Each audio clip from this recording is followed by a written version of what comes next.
Paulit-ulit po namin paalala mga kapuso maging alisto sa tuwing sasakay ng mga pampublikong sasakyan.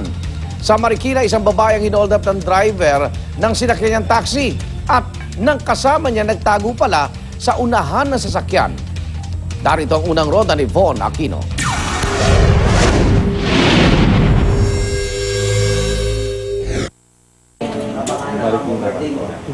Hindi inakala ng biktimang itago natin sa pangalang Rose na ang simpleng pagsakay niya ng taxi habang umuulan ang magdadala sa kanya sa kapahamakan.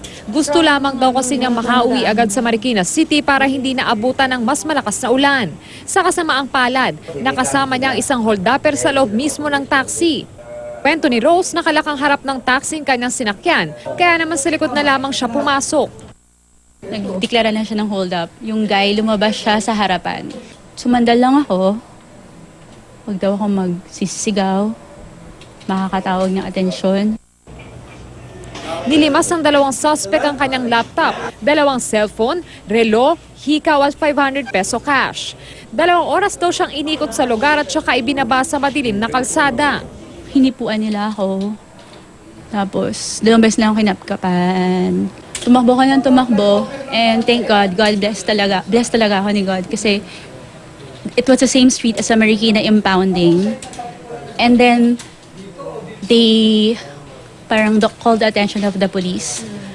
Ayon sa mga pulis, taktika daw ng mga kawatan na gumagamit ng taxi, napalitan itong mga impormasyon sa taxi. Katulad na lamang nito, ang taxi na ito ay may plate number na UVD 181 pero kung makikita natin ang marking sa gilid nitong taxi ay kulang ng numero at ng letra. Ito daw ay para hindi matandaan ng kanilang biktima kung ano talaga ang plate number ng taxi. Pero dahil desidido ang biktima na maipakulong ang mga suspect, tinandaan niya ang plate number ng taxi nang lingunin niya ito matapos niyang bumaba. Iniwanan nila mismo yung taxi doon sa may along Katipunan Street, somewhere in Concepcion 2. At doon, nagsitakbo sila na kung saan nakita naman ng ibang tao. So nagkaroon po ng habulan hanggang sa nahuli na po yung 2 suspect. Hindi naman itinanggi ng mga suspect na kinilalang sina Rene Natap at Reynaldo Saos ang krimen. Napagtripan lang namin po sa maray. Maulan kasi, may daming pasahero. Dahil sa kahirapan na rin po eh. Paalala ng mga pulis upang hindi mabiktima ng ganitong modus. Bago sila tumingin sa sumakay sa taxi, titignan nila kung may sakay nga. Kasi kagaya nyo kanina, mayroon palang nakatagong kasamahan yung driver. Para sa unang balita, Von Aquino reporting.